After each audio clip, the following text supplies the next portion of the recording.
So on to the fun part, which is learning about our panelists so you guys can answer questions. So our first panelist is Ruud Dings. He is here on my left. He is an assistant professor in the Department of Radiation Oncology at the University of Arkansas for Medical Sciences.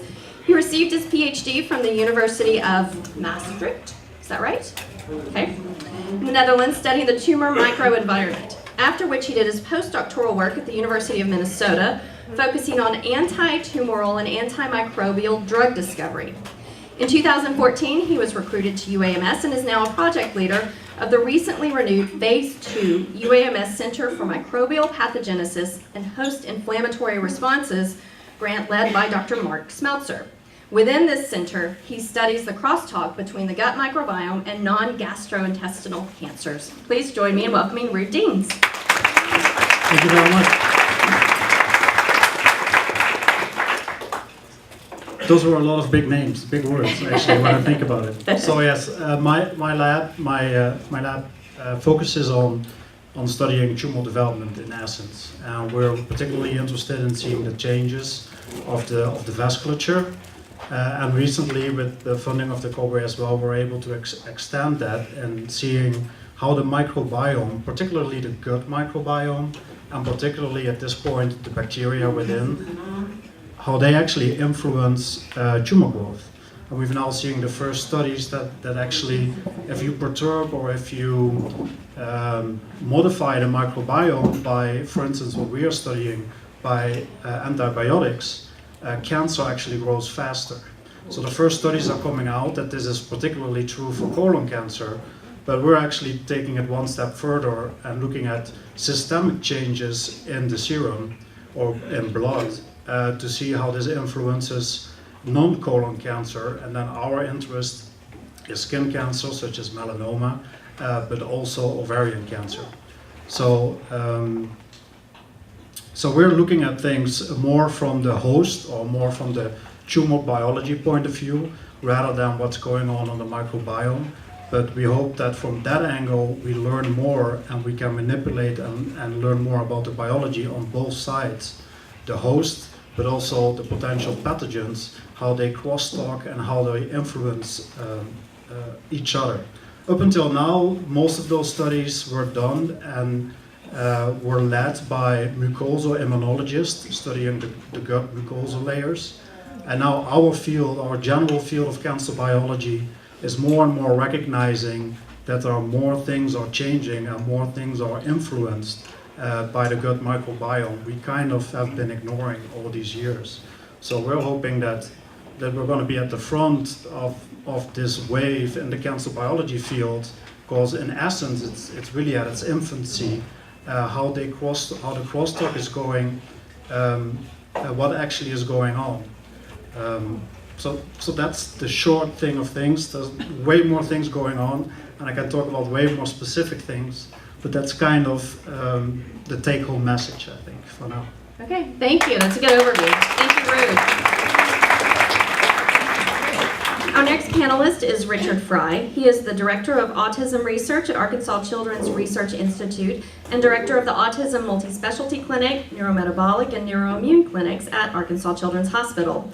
Richard is a national leader in autism research. He has authored over 120 peer-reviewed publications and book chapters. Over the past several years, he has completed several clinical studies on children with autism. His program hosted the first international symposium on the microbiome and health and disease with a special focus on autism at Arkansas Children's Hospital.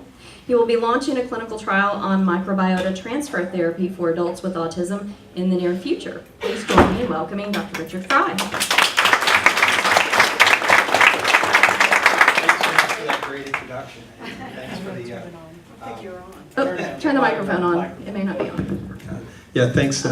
Thank you. That's better. Thank you. Anyway, thanks for the invitation, and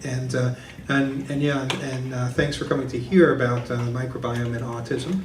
You know, autism is something that's kind of a mysterious disease. We're still learning about the reason for it. When I came here, we kind of launched a program to look at ways we could treat children with autism and make their lives better. And that was with every aspect, and it's led us down this road to researching the microbiome and finding out how it does interact with development of autism. You know, the microbiome is extremely important. We're finding out how it's involved in neurodevelopment and development of the immune system early in life, and we think that has a role that may have to do with autism. Autism, you know, many people think is a disorder of the brain, but we're finding that it involves many parts of the body. And one of the things I found out early on is that the GI system was very involved with it. And then after our GI doctor left our multi-specialty clinic to go elsewhere, I became the GI specialist there and started to learn more and more about the GI system. And we started to learn really that not only, and as you know, more and more researchers come around, we learn that the microbiome seems to be disrupted in children with autism, and that there may be ways of manipulating it. And of course, there was a recent paper that's really a groundbreaking paper showing that by fecal transplants, you may be able to actually improve autism symptoms. My lab, my program tries to look at this from all different levels, from a clinical level, we call translational level, and a basic science level.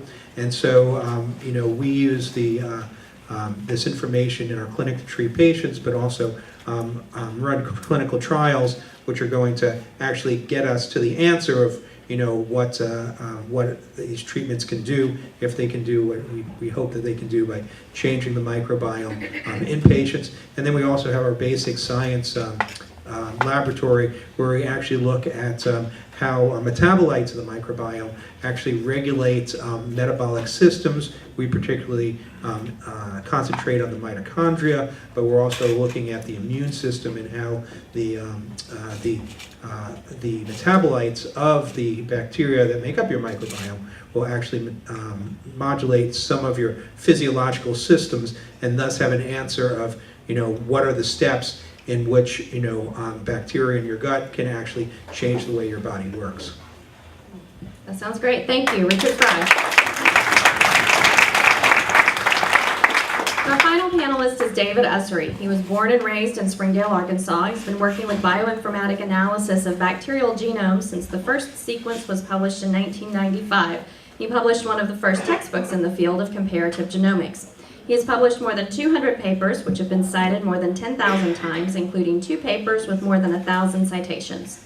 He has been a co-applicant on grants funded totaling more than $30 million since 2010. Prior to joining UAMS, David was the Comparative Genomics Group leader at Oak Ridge National Labs in Oak Ridge, Tennessee from 2013 to 2016. He led the Comparative Microbial Genomics Group at the Technical University of Denmark from 1997 to 2013, where he has successfully supervised more than 20 PhD students in bioinformatics. His popular course on comparative microbial genomics taught at the Technical University of Denmark from 1997 to 2013 is currently running for the 19th year.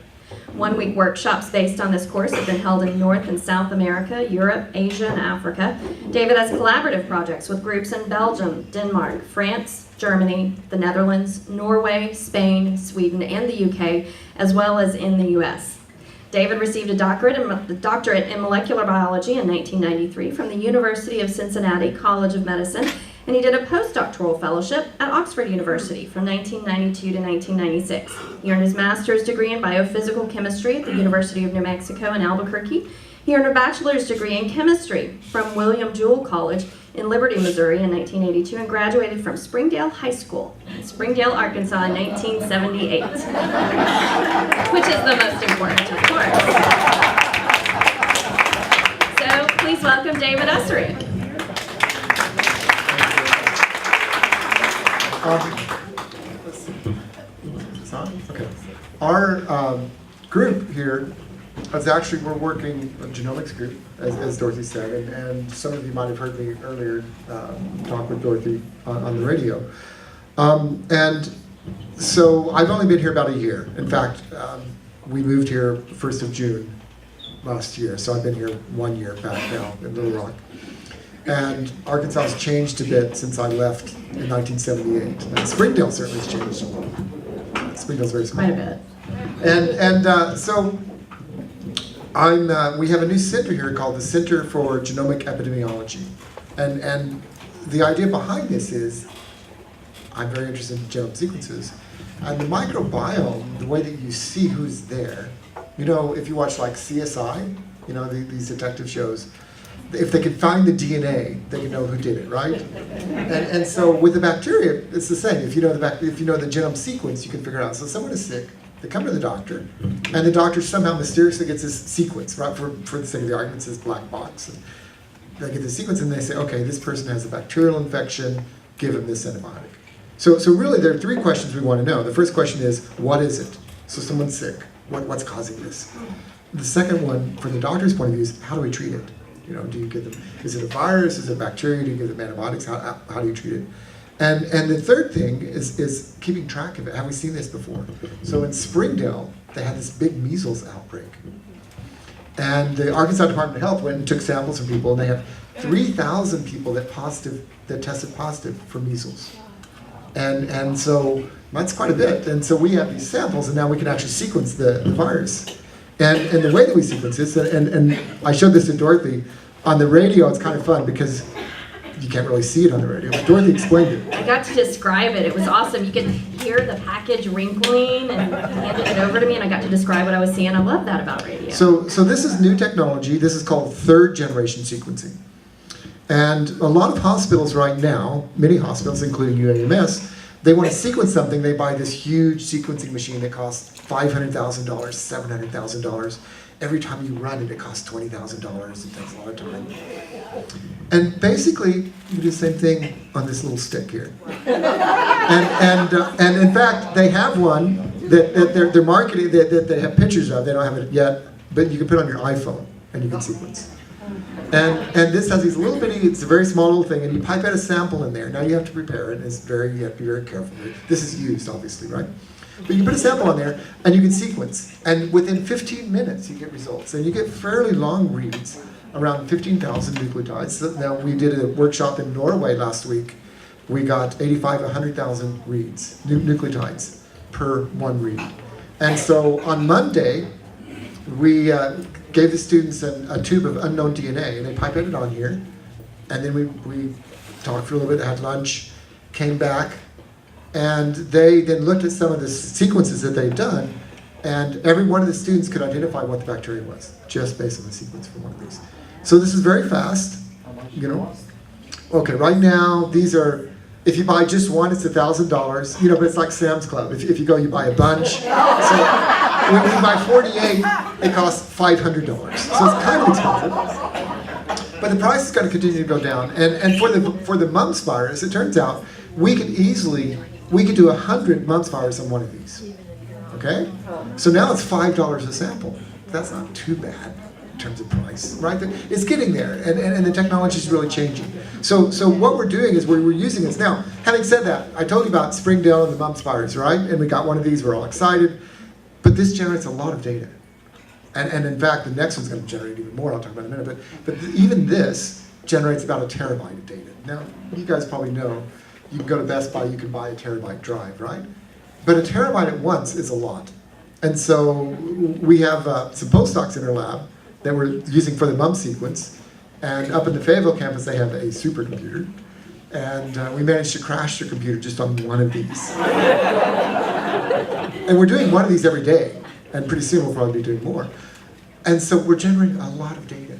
And the question is, how can we deal with this? And so we are just today, in fact, we're just in the process of negotiating buying a nice big computer that'll store in the range of 5,000 terabytes or 5 petabytes of data. But we need it because this thing is going to be generating a lot of data. So it's kind of fun. So basically, what we work with is genome sequences, trying to figure out who's there. Now, it turns out it's a whole community, and as we begin to understand, it's trying to figure out who is there, and it's not just one person, not one bacteria, but we discovered that actually we as people are actually an ecosystem, and we have probably each person has several hundred different species of bacteria, lots of viruses, lots of archaeas, fungi, all kinds of things living in it. You just don't know, it's very small. And some of the bacteria can send signals to your brain. I have something else here. I always do show and tell. And so there's some bacteria that says, I like chocolate. And they send a little signal to your brain that says, oh, I want chocolate. So now you have an excuse. It's not really you, it's the bacteria. So there's this, it's called the gut-brain, what is it, gut-brain axis. And it can actually control things like, making you want to eat chocolate and other things. Not that chocolate's bad for you. Chocolate is very highly associated with winning Nobel Prizes. If you get companies that win Nobel Prizes, watch out my students. So it's for their health. Yeah. All right, I like that you figured out a way to have a job where you get to carry a chocolate bar around with you whenever you go talk to people. That's a pretty good thing.